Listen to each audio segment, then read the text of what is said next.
September in the gardens of the Palace Hotel in Montreux on Geneva Lake is not a particularly good month or good place for butterflies. Der Garten des Montreux Palace Hotels ist im September kein besonders guter Ort für Schmetterlinge. Da ich fürchtete, dass ein bedeckter Tag ihr Erscheinen überhaupt verhindern könnte, hatte ich für alle Fälle einen Schwalbenschwanz aus einer Postkarte ausgeschnitten, um niemanden enttäuschen zu müssen. Glücklicherweise machten uns weder die Sonne noch die Schmetterlinge einen Strich durch die Rechnung. Natürlich hätten sich gewisse Orte in den Weingärten des Wallis besser geeignet für eine echte Schmetterlingsjagd. And a few Lepidoptera, whites, peacocks, as well as a hummingbird moth did turn up. Though, of course, for really good hunting, one ought to have gone to certain spots in the Valais, where second broods of some nice things may still be located on a sunny autumn day along the little paths that go up through the vineyards to the forest. Now it is odd, but I have never quite made up my mind how exactly the various thrills of sport, science, and nameless delight come together in the soul of a butterfly hunter. Eigenartig, aber ich habe mir niemals darüber Gedanken gemacht, auf welche Weise das Glück von Sport und Wissenschaft in der Seele eines Schmetterlingsjägers verbunden sind. So let me quote that bit. I confess I do not believe in time, in changeful, fugitive time. I like to fold my magic carpet after use in such a way as to superimpose one part of the pattern upon another. In meiner Autobiografie habe ich einmal geschrieben, ich genieße die Zeitlosigkeit aufs intensivste, wenn ich in irgendeiner Landschaft unter seltenen Schmetterlingen und ihren Futterpflanzen stehe. Ich gestehe, ich glaube nicht an das, was man unter Zeit, unter normaler, flüchtiger Zeit versteht. Zeitlosigkeit ist Ekstase und hinter der Ekstase steht etwas anderes, schwer Erklärbares. Es ist wie ein kurzes Vakuum, in das alles einströmt, was ich liebe, ein Gefühl der Einheit mit Sonne und Stein, ein Schauer der Dankbarkeit, wem immer sie auch zu gelten hat, dem kontrapunktischen Genius menschlichen Schicksals oder den freundlichen Geistern, die einen Sterblichen beglücken. To whom it may concern, to the contrapuntal genius of human fate, or to tender ghosts humoring a lucky mortal.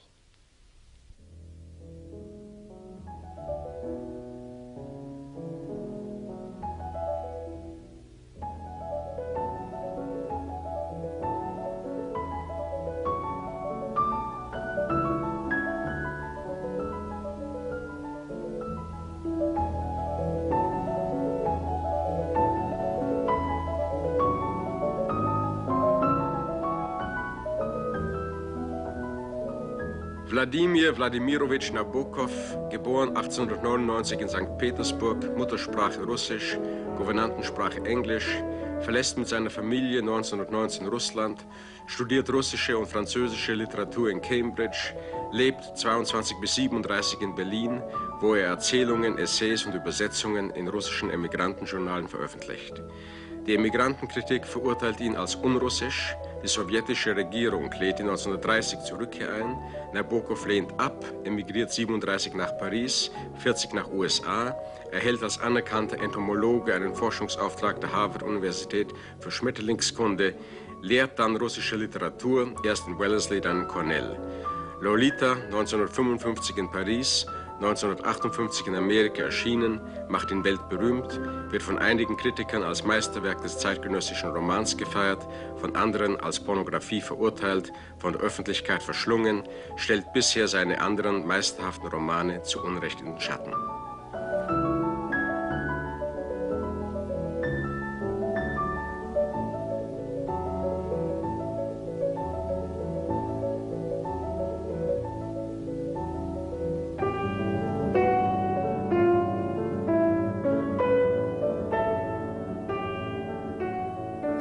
Mr. Nabokov, Ihr letzter und wie ich meine bedeutendster Roman Ada handelt vor allem von dem Thema Zeit, von erlebter Zeit, gedachter Zeit, zur Zeitlosigkeit erstarrter Zeit, vor allem aber von der Gleichzeitigkeit von Vergangenheit und Gegenwart. Kindheitserinnerungen und Zukunftsprojektionen gehen ineinander über.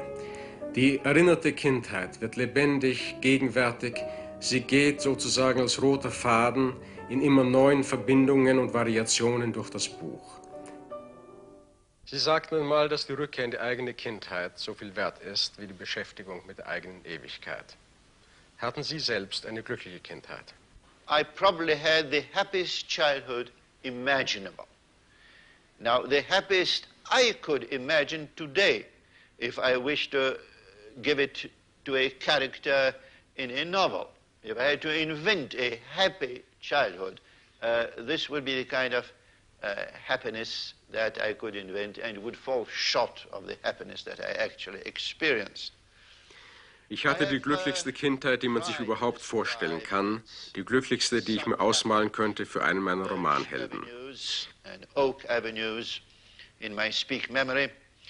And in that book there is a map and a couple of photographs which provide a stylistic decor. Now, summers were generally spent in our country place, which was my mother's family estate, Vöra, some 50 miles south. In meiner Autobiografie versuchte ich, die Orte meiner Kindheit zu beschreiben. In der amerikanischen Ausgabe ist diese Karte von dem Sommergut der Familie meiner Mutter, Vira, 50 Meilen südlich von St. Petersburg. Hier sieht man auf der Karte die Straße, die von Petersburg nach Warschau läuft. Unser Gut lag zu beiden Seiten des schwarz-grünen Flusses Oredesch, der sich zwischen hellen Feldern und dunklen Wäldern schlängelnd die Grenze bildete zwischen dem Gut meiner Großmutter Batova und Rojestveno, dem Gut meines Onkels, das ich am Vorabend der Revolution erbte. Black and green river, black and green because of the reflections,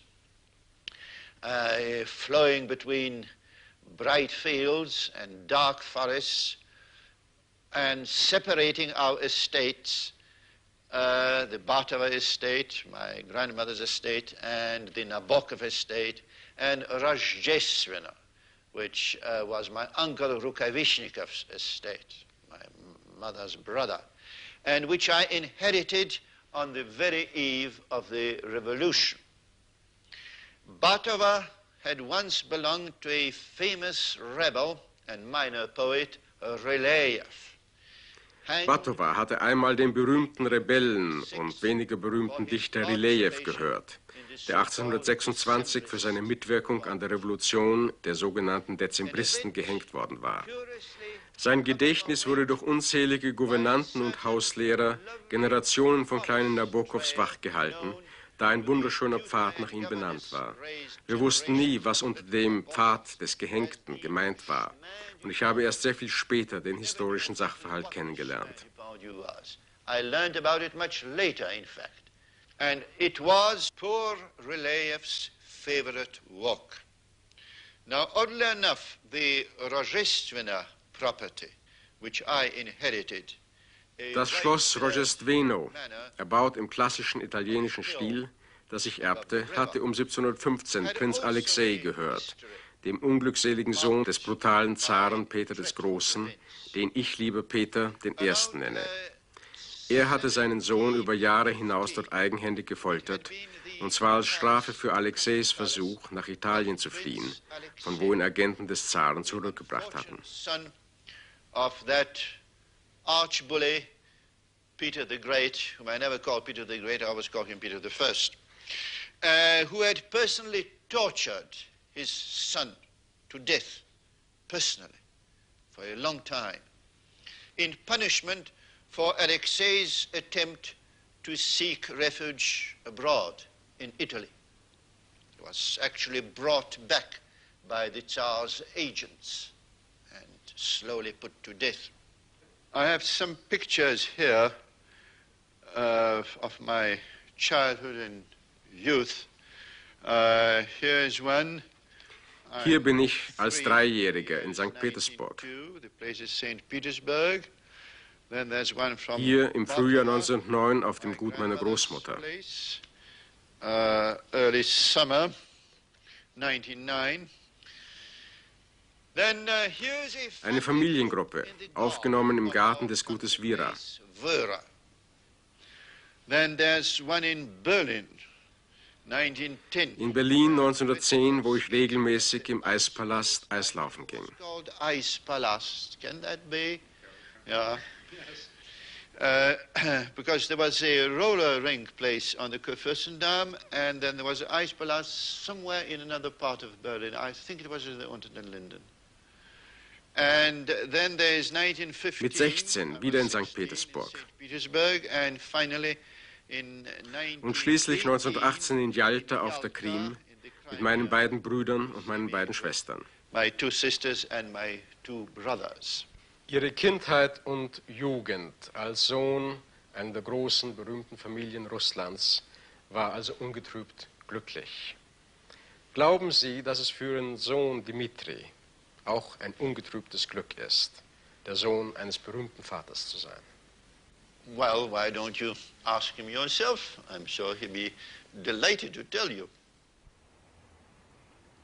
Vladimir Nabokov lebt in einer luxuriösen Dachwohnung eines Apartmenthauses in Monza bei Mailand. It is a very big question, but the answer is very simple. I'm very proud. I have no envy or jealousy, as some sons perhaps have. Eine große Frage, aber die Antwort ist einfach. Ich bin stolz darauf, der Sohn meines Vaters zu sein, kenne weder Neid noch Eifersucht. Wir übersetzen, wenn immer mein Beruf als Sänger es zeitlich möglich macht, gemeinsam Bücher, die er auf Russisch in Berlin schrieb und die jetzt in Amerika und England erscheinen. Er schätzt mich als Übersetzer, weil er weiß, dass ich an seinem Text nichts ändere, sondern versuche, so wortgetreu wie irgend möglich zu sein. Ich habe oft mit meinem Vater darüber gesprochen, wie seine Figuren Gestalt annehmen und die Welt, in die er sie stellt, entsteht. Es ist wie ein Film in seiner Vorstellung, der nur entwickelt zu werden braucht. Es ist alles schon da und muss nur realisiert werden. Er hat mir auch erzählt, dass er auf seine verlorene Jugend um nichts in der Welt verzichten würde, denn er verdankt ihr schließlich die Erfüllung und das Glück, das er in seinem Leben gefunden hat. Frank with me, tells me all his innermost thoughts. I've asked him, for example, how his creative process occurs, whether he has a clear idea beforehand of the world in which the action of his books takes place. And he said, yes, it's there. It's like a film which has not been developed. Just a question of developing it, of writing it down. It's all there in his mind, a la Schopenhauer, a la Plato. It all exists. It's a question of realizing it. And he has also told me that he doesn't think he would exchange his lost youth for the tremendous satisfaction that he's had, for the fulfillment which he has had in his life. I hope one day to achieve the same fulfillment. I doubt if I ever shall, because I think very few people have this good fortune. I'm very proud of him, and we're wonderful friends.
Nun, der Stolz des Sohnes auf den Vater dürfte auf Gegenseitigkeit beruhen. Ich kann nur Dimitris Übersetzungen ihrer Berliner Romane und Geschichten aus dem Russischen ins Englische beurteilen, die veröffentlicht wurden. Sie scheinen in dem gleichen brillanten Englisch geschrieben zu sein wie ihre späten Romane, die sie in Englisch schrieben. Und das will doch viel heißen. Aber zurück von unserer Exkursion in den Süden zu den wolkenbehangenen Gestaden des Genfer Sees und zur nächsten Frage. Nun zu Ihrer Studentenzeit in Cambridge. Was ist dieses schwer definierbare Gefühl, von dem Sie in Bezug auf Cambridge sprechen? Ist es für Sie so etwas wie die dauernde Präsenz der Vergangenheit? Well, I think, allow me to read a passage from Speak Memory. I cannot help realizing that aside from striking but more or less transient customs, and deeper than ritual or rule, there did exist this residual something about Cambridge that many a solemn alumnus has tried to define. Lassen Sie mich wieder aus meiner Autobiografie zitieren. Ich kann mich der Einsicht nicht verschließen, dass Cambridge etwas eigen war, was schon so mancher Alumnus vergeblich zu definieren versucht hat. Für mich liegt diese Grundeigenschaft in dem ständigen Bewusstsein einer uneingeschränkten Ausdehnung der Zeit. Nichts, worauf der Blick fiel, war zeitlich abgeriegelt, alles war eine natürliche Öffnung zur Zeit hin. Ich weiß nicht, ob jemand jemals auf der Suche nach meinen Spuren auf den Fußballplätzen von Cambridge gehen oder meine Schritte über das Quadrangle zu der Wohnung meines Tutors verfolgen wird. Aber ich weiß, was mir die alten Gemäuer, hinter denen die großen englischen Dichter zu ihrer Zeit lebten, bedeuteten. Sie hinterließen tiefe Spuren in meiner Seele. Ich weiß nicht, ob es Cambridge war, das die Umrisse und Farben meiner eigenen, sehr russischen Gedanken damals prägte, aber sicher rief Cambridge besonders die Kindheitserinnerungen in mir wach, die für mich mit der englischen Sprache verbunden waren.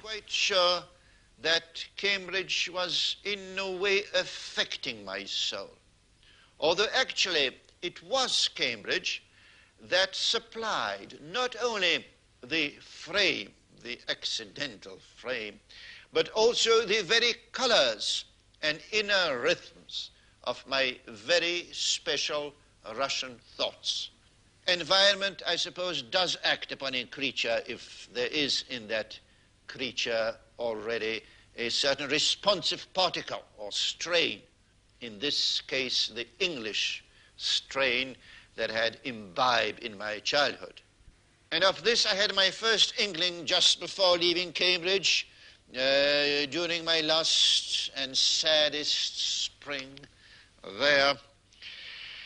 At the very moment that the careful reconstruction of my artificial but beautifully exact Russia had been completed.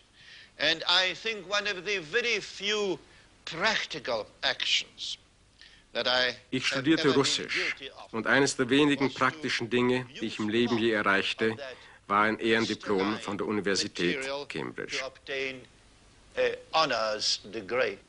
Sie haben 17 Jahre Ihres Lebens in Berlin gelebt. Wir kennen diese Zeit aus Ihren frühen Romanen und Erzählungen, die Sie dort schrieben.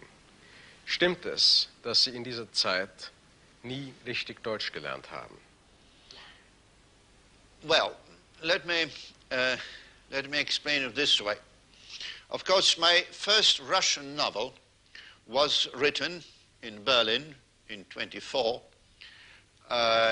This was Mary, in Russian Mashinka, and the first translation of any of my books was Mashinka, in German under the title Sie kommt, kommt sie, published by Ullstein in 1928. Ich schrieb meinen ersten russischen Roman Maschenka in Berlin 1924. Die erste Übersetzung irgendeines meiner Werke erschien auf Deutsch bei Ullstein 1928. Auch die nächsten 7 Romane wurden auf Russisch in Berlin geschrieben und spielen alle in Berlin. Die Berliner Parks, die hässlichen Wohnhäuser, der Grunewald mit seinen Schmetterlingen und der glitzernde, nasse Asphalt der Berliner Nächte sind der deutsche Beitrag zu den 8 Romanen, die in der Zeit entstanden. There would always be some of the rather ugly houses of Berlin. There would be bits of the beautiful Grunewald with its interesting butterflies. And of course, there would be those kaleidoscopic, richly colored, wet sections of asphalt in the Berlin night. And this is the German contribution to the atmosphere and to the production of all of my 8 Russian novels written in Berlin. When I moved there from England in 21, I had only a smattering of German, picked up in Berlin during a much earlier stay in the winter of 1910, when my brother and I went there with a Russian tutor to have our teeth fixed by an American dentist. Als ich 1921 von England nach Berlin übersiedelte, konnte ich nur einige Brocken Deutsch, die ich 11 Jahre zuvor dort gelernt hatte, als ich mit meinem Bruder und einem Hauslehrer zu einer Zahnbehandlung nach Berlin geschickt wurde. Während meiner Studentenjahre pflegte ich mein Russisch, indem ich russische Gedichte schrieb.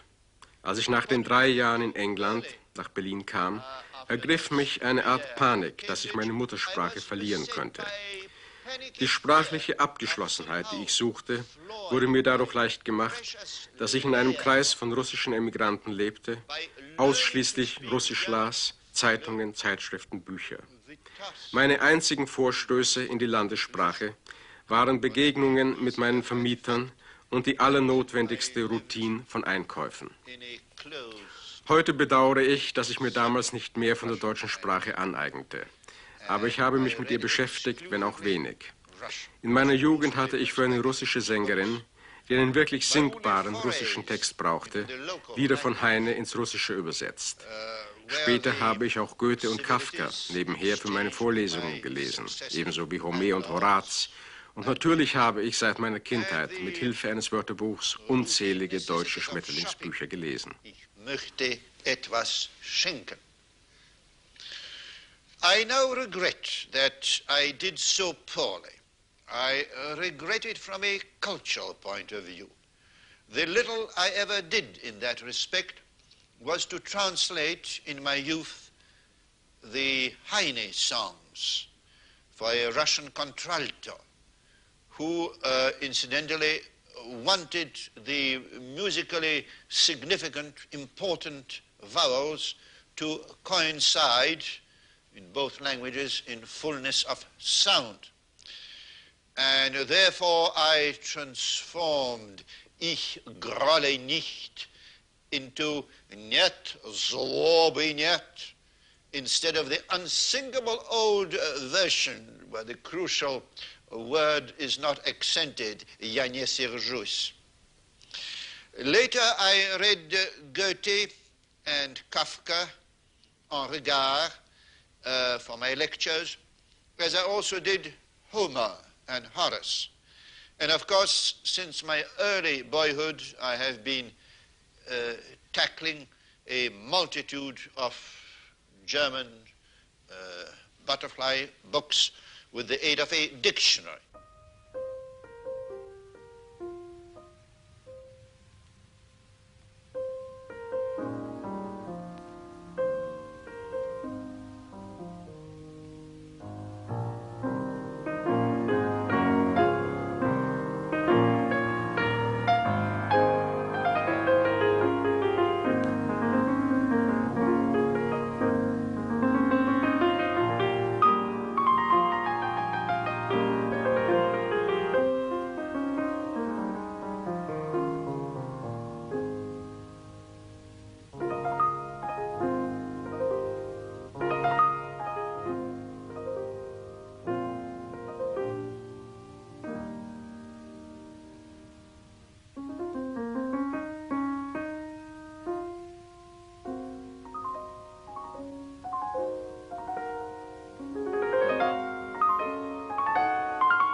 My father was a liberal statesman, member of the first Russian Duma, the first Russian parliament, a champion of justice. Mein Vater war ein liberaler Staatsmann, der ersten Duma, dem russischen Parlament, angehörte. Er war ein Verteidiger des Gesetzes und des Rechts. 1870 geboren, verließ Russland 1919 und wurde 3 Jahre später in Berlin von 2 faschistischen Raudis niedergeschossen, als er versuchte, einen anderen russischen Emigranten, einen liberalen Politiker, dem der Anschlag galt, mit seinem Körper zu decken. Professor Milukov. And here are some pictures of my father as a young man around 1895. Hier mein Vater in jungen Jahren mit meiner Mutter auf dem Familiengut. In the 1900s. Hier mit mir um 1906 in St. Petersburg. In 1906 in St. Petersburg. In Berlin, a few weeks before his death. In Berlin, einige Wochen vor seinem Tode im Verlagshaus Ullstein, wo damals die russische Emigrantenzeitschrift Rull, das Steuer, herausgegeben wurde. Rull. I have also pictures of my mother. Meine Mutter Helen war die Tochter von Iwan Rukawischnikow, Landjucker, Philanthrop und Exzentriker. Iwan Rukawischnikow, country gentleman, eccentric and philanthropist. This is a wonderful old picture taken around 1895. Hier ist sie 1895 mit ihrer Mutter in St. Petersburg. Hier um 1898. Sie trägt einen Fächer, um anschließend auf einen Ball zu gehen. In 1898, with me, mit mir zusammen im Jahre 1900. We both wear wonderful hats. In 1900, and then one of my favorite photos. Eines meiner liebsten Fotos zeigt die Familie in Bad Kissingen im Jahre 1910. Mein armer Bruder Sergei, ich selbst schon damals mit einem Schmetterlingsnetz bewaffnet. Und natürlich darf unser Dackel Box nicht fehlen, der in München gekauft wurde. They used to be called Dachshunds in those days. Acquired in Munich. His name was Box. Then a beautiful picture of a beautiful reproduction of a pastel by Bakst of my mother. Ein Pastell meiner Mutter von dem Maler Bakst von 1910. Es hängt heute in der Leningrader Eremitage. No longer in our house. It is in the Leningrad Museum where it can be inspected. Now I have also a picture of my paternal grandfather. Mein Großvater väterlicherseits, Dmitri Nabokov, geboren 1827, 8 Jahre lang Justizminister unter 2 Zaren. For 8 years under 2 Tsars. And I have also a picture of his uncle, Ivan Nabokov. Sein Onkel war ein Held der napoleonischen Kriege. One of the heroes of the anti-Napoleon wars. 1812, of course, is the most patriotic date in Russian annals. I have also here my grandmother, my paternal grandmother. Meine Großmutter väterlicherseits, eine Baroness von Korff, wahrscheinlich um 1855 in Paris aufgenommen. Sie war damals 16 und heiratete im gleichen Jahr. At the age of 16, at the age she married. And another picture of her at the turn of the century. Hier ist sie um die Jahrhundertwende. My grandmother's grandmother, Antoinette Graun, was the granddaughter of the composer Karl Heinrich Graun. Mein direkter Vorfahr aus der Linie der Korffs ist der Komponist Karl Heinrich Graun, der aus einer Organistenfamilie aus Warenbrück in Sachsen kam und 1759 in Berlin starb. 17 Jahre zuvor war die damals neu erbaute Berliner Oper mit seinem Werk Cäsar und Kleopatra eröffnet worden. Er galt als einer der größten Komponisten seiner Zeit. In 1759 in Berlin, where 17 years earlier the new opera house had opened with his Caesar and Cleopatra. He was one of the most eminent composers of his time, even the greatest, according to local necrologists, touched by his royal patrons. Etwas abseits stehend ist er mit übereinandergeschlagenen Armen auf Menzels Flötenkonzert in Sanssouci abgebildet. Reproduktionen davon verfolgten mich durch alle deutschen Pensionen, in denen ich in den Jahren meines Exils wohnte. Reproductions of this picture kept following me through all my German lodgings in which I stayed during my years of exile.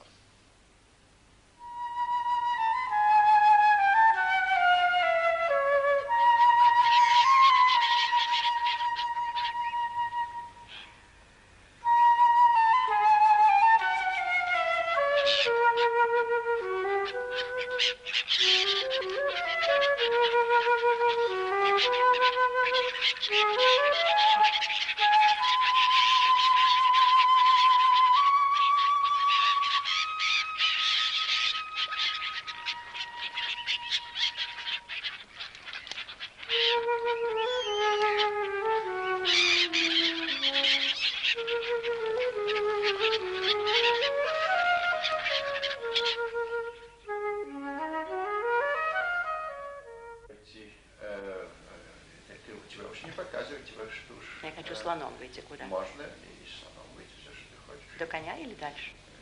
Все равно. Или сюда? Да, можешь. Ужасно хорошо. In the course of my life, I have devoted a prodigious amount of time to the composing of chess problems. To compose a chess problem, you must concentrate upon its construction for perhaps 20, 30, 40 hours, even more. Not in one day, of course, but perhaps 2 or 3 hours per day. Sometimes it takes a month, 2 months to construct one problem. Im Laufe meines Lebens habe ich eine geradezu unglaubliche Zeit auf die Komposition von Schachproblemen verwandt. Ein Problem allein erfordert eine Konzentration von wenigstens 30 oder 40 Stunden. Das geht über Tage, oft über 2 oder 3 Monate. Es gibt Probleme, die in 2, 3, manchmal auch 4 Zügen zu lösen sind, das heißt zum Schachmatt führen. Es ist eine schöne, nuancierte und sterile Kunst. Sie verhält sich zum Schachspiel, wie die Lyrik zum Journalismus oder wie die Kugel als solche zu der Kunst eines Jongleurs im Zirkus oder zum Tennisspiel. Die meisten Schachspieler haben nur ein mildes Interesse an diesen Problemen, die sie vielleicht hin und wieder mit einem gewissen Vergnügen betrachten, aber nicht weiter ernst nehmen. So wie ein großer Schriftsteller, der ein Gedicht vielleicht mit Genuss liest, aber sich davon in seinem Schreiben nicht betroffen fühlt. In diesen Problemen geht es um poetische wie um mathematische Inspiration, die mich oft mitten am Tag in den unwahrscheinlichsten Situationen als eine Art geistigen Vergnügens überfällt. Die Knospe eines Schachproblems öffnet sich plötzlich in meinem Gehirn und verspricht mir eine Nacht von Arbeit und Glück.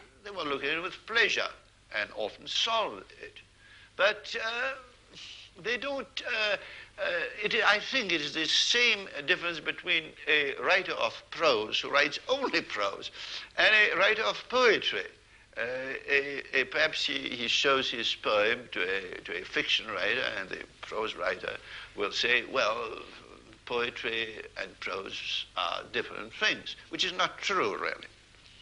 So it is in those problems, it is inspiration of a, I would say, poetical, mathematical type. And it is very curious because it is inspiration, frequently in the middle of the day, on the fringe of some trivial occupation, in the idle wake of a passing thought. I would experience, without warning, a twinge of mental pleasure as the bud of a chess problem burst open in my brain, promising me a night of labor and felicity. It might be a new way of blending an unusual strategic device with an unusual line of defense. It might be a glimpse of the actual configuration of men on the board that would render at last with humor and grace a difficult theme that had despaired of expressing before. Die verschiedensten Variationen sind möglich, die Humor und Grazie miteinander verbinden. Oft überkommt einen mit plötzlicher Klarheit ein schwieriges Thema, an dessen Lösung man bisher verzweifelte. Andere Male handelt es sich um ein schnelles, lautloses Schauspiel, das den Ausblick auf neue Harmonien, neue Konflikte freigibt. Das Einzige, was ich bedauere, ist, dass dieses beglückende Spiel so viel von meiner Zeit genommen hat, die ich auf produktive, verbale Gestaltung hätte verwenden können. Maniacal manipulation of carved figures of their mental counterparts during my most prolific years engulfed so much of the time I could have devoted to verbal adventure.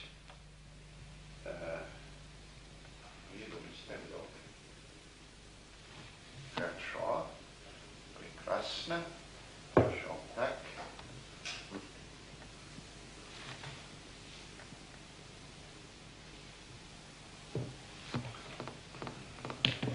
Так, все. Необдуманно поступили. Так я скоро кончусь. Ничего вы, ничего, еще есть некоторые возможности. Очень небольшие. А почему же вы бы сразу не взяли? Не знаю. Так. Ты торопишь что-то, я не могу. Я не тороплюсь.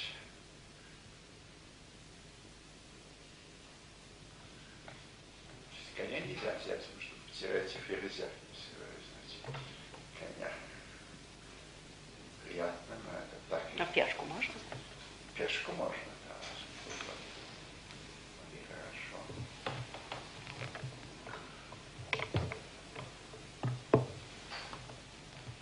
Чек.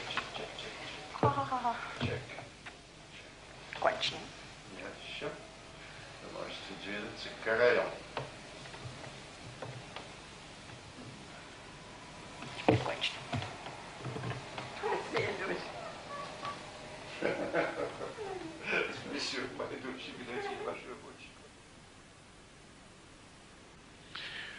I've always been an omnivorous consumer of books. And now, as in my boyhood, a vision of the night's lamplight on a bedside tome is a promised treat and a guiding star throughout the day. A good book awaits me. Mein ganzes Leben lang war ich ein unersättlicher Leser. Noch heute, genauso wie in meiner Jugend, belebt mich tagsüber die Freude auf ein gutes Buch, das mich unter der Nachttischlampe erwartet. Zu den anderen Vergnügungen, die ich Zeit meines Lebens genoss, gehört der Sport. Früher spielte ich Fußball, heute schaue ich mir gerne Fußballspiele im Fernsehen an. Es ist übrigens die einzige Gelegenheit, bei der ich vor dem Bildschirm sitze. Essen bedeutet mir wenig, mehr hin und wieder ein gutes Glas Wein oder das, was ich einen dreieckigen Schluck Bier aus der Dose nenne. Ich liebe es auch, Sonnenbäder auf dem Rasen des Hotels zu nehmen. I love sunbaths on the lawn and that kind of simple pleasures of the poor. Now, less ordinary, perhaps, is the unruffled flow of a family life which, during its long course, almost half a century now, has made absolute full. Weniger gewöhnlich ist vielleicht der ununterbrochene Ablauf eines harmonischen Familienlebens, das mehr als ein halbes Jahrhundert umspannt und das Geschwätz von den Einflüssen einer widrigen Umwelt und der Ungunst der Umstände Lügen straft. Diese Ehe überdauerte alle Stadien der Emigration. Die meisten meiner Arbeiten sind meiner Frau gewidmet. Der Leser kennt ihr Bild, sei es in den fotografischen Reproduktionen oder sei es, wiedergegeben in meinen Büchern, durch eine andere mysteriöse Verwendung von Farben und Licht im inneren Spiegel der Seele. And here are a few old photos. This is Vera at 6 in St. Petersburg. Vera mit 6 in St. Petersburg. A formal but very nice Boissonnat and Egler photograph. This is she at 20. Hier ist sie mit 20 in Berlin. And here we are, both of us, in 19. Das sind wir beide um 1924 auf dem Kurfürstendamm.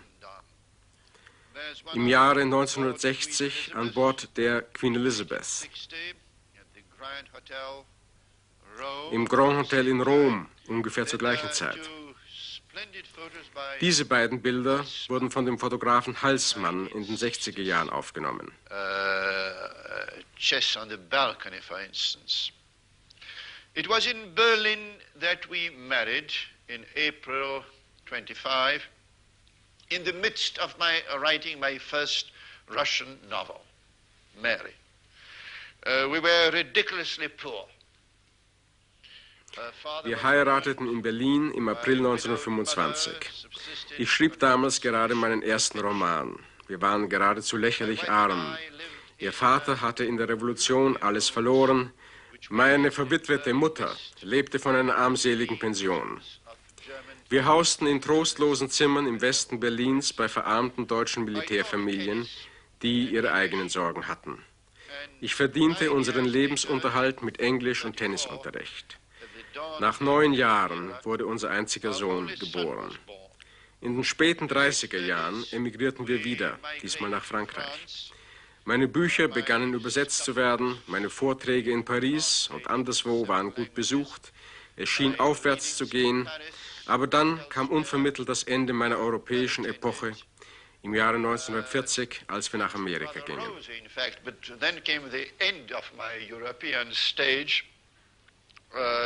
In early 1940, when we moved to America. Fühlen Sie sich als amerikanischer oder als russischer Autor? I would say that I see myself as an American writer, raised in Russia, educated in England, and imbued with the culture of Western Europe. Ich sehe mich als amerikanischer Schriftsteller, in Russland aufgewachsen, in England erzogen und erfüllt von der kulturellen Tradition Westeuropas. Ich bin mir dieser eigenartigen Mischung wohlbewusst, aber auch der klassische Plum-Pudding kann sich nicht in seine Zutaten zerlegen, besonders wenn er noch umflackert ist vom fahlen Feuer, in dem er serviert wird.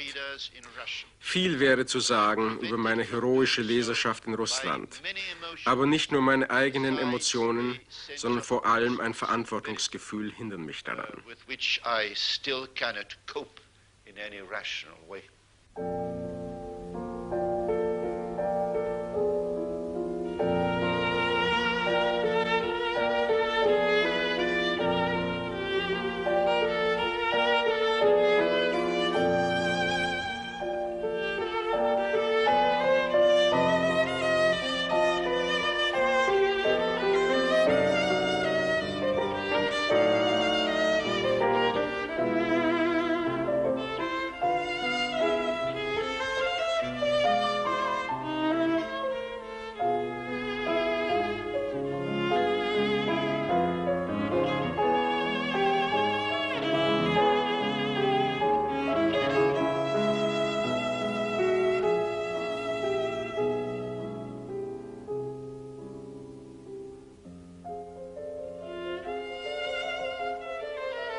Was zog Sie nach der Schweiz?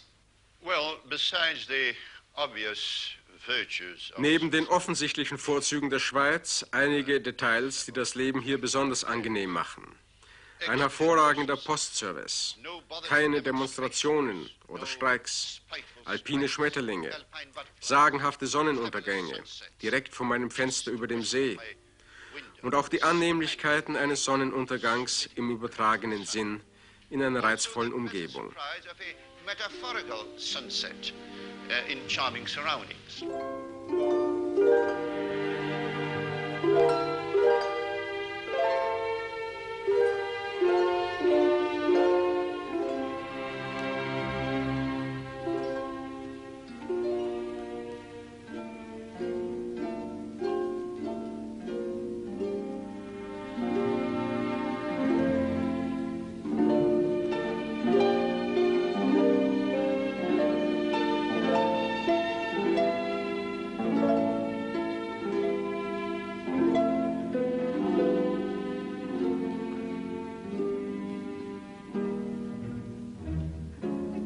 Die untergehende Sonne im metaphorischen Sinn, das Alter, der Lebensabend.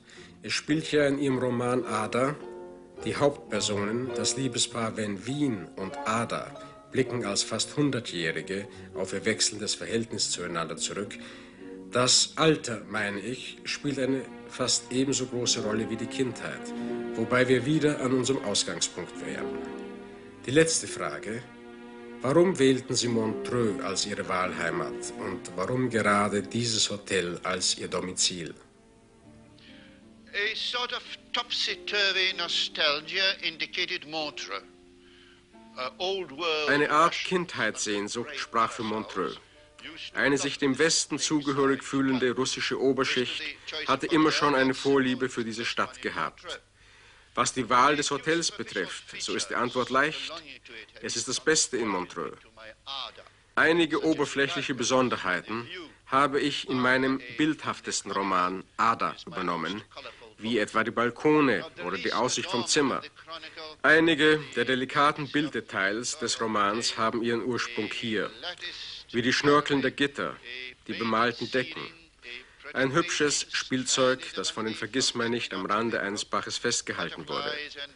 Schmetterlinge und Schmetterlingsorchideen. Die Aussicht von marmornen Treppen an trüben Tagen.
Eine letzte Frage. Mir scheint, dass sich ein roter Faden durch Ihr Werk, vor allem durch Ihre früheren Romane und Erzählungen, zieht. Es ist, meine ich, die Vergeblichkeit, das leicht melancholisch, fast ironisch gesehene Zunichtewerden unserer Ziele und Bemühungen. Andererseits kenne ich kaum einen Menschen mit einem so starken Gefühl für die Herrlichkeit des Lebens. Ist das ein Widerspruch? Now I wonder, is there so much doom and frustration in my fiction? Humbert is frustrated, okay? Some of my other villains are frustrated and doomed. Police states are horribly frustrated and doomed in the long run. Liegt in meinen Romanen wirklich so viel Vergeblichkeit und Frustration? Humbert ist frustriert. Gut, auch einige meiner schurkischen Gestalten sind es. Alle Polizeistaaten in meinen Romanen sind dem Untergang geweiht. Fast alle meine Gestalten aber, denen meine Sympathie gehört, sind letztlich siegreiche Helden. Ich glaube wirklich, dass eines Tages ein Kritiker mein Werk umwerten wird, dass man in mir alles andere als einen frivolen Luftikus sehen wird, vielmehr das genaue Gegenteil. Einen strengen Moralisten, der gegen das Lasterhafte gekämpft, die Dummheit in Fesseln gelegt, alles Vulgäre und Grausame der Lächerlichkeit preisgegeben und souveräne Macht der Zärtlichkeit, dem Talent und dem Stolz zugesprochen hat. Talent, pride. I'm going to read a poem. Dieses Gedicht, 1959 in Sanremo geschrieben, ist eine Art ironischer Parodie eines berühmten Gedichtes Boris Pasternaks und setzt Lolita in Verbindung mit der Figur des Dr. Zhivago. Какое сделал я дурное дело, и я ли развратитель или злодей? Я, заставляющий мечтать мир целый о бедной девочке моей. О, знаю я, меня боятся люди и жгут таких, как я, за волшебство. И как от яда в полом изумруде мрут от искусства моего. Но как забавно, что в конце абзаца корректору и веку вопреки тень русской ветки будет колебаться на мраморе моей руки. Now here's the English. What is the evil deed I have committed? Seducer, criminal, is this the word? Welch böse Tat habe ich begangen, bin ich Verführer oder Schuft? Ich, der ich die ganze Welt zu träumen zwinge von meinem armen kleinen Mädchen. Ja, ich weiß wohl, dass mich die Menschen fürchten, als Zauberer verbrennen meinesgleichen sie, und wie an einem in Smaragd gefassten Gift, so sterben sie an meiner Kunst. Doch amüsiert es mich zu denken, dass trotz aller Korrektoren meiner Zeit zum Hohn der Schatten russischen Laubes einst meine Marmorhand umspielen wird. A Russian branch's shadow shall be playing upon the marble of my hand.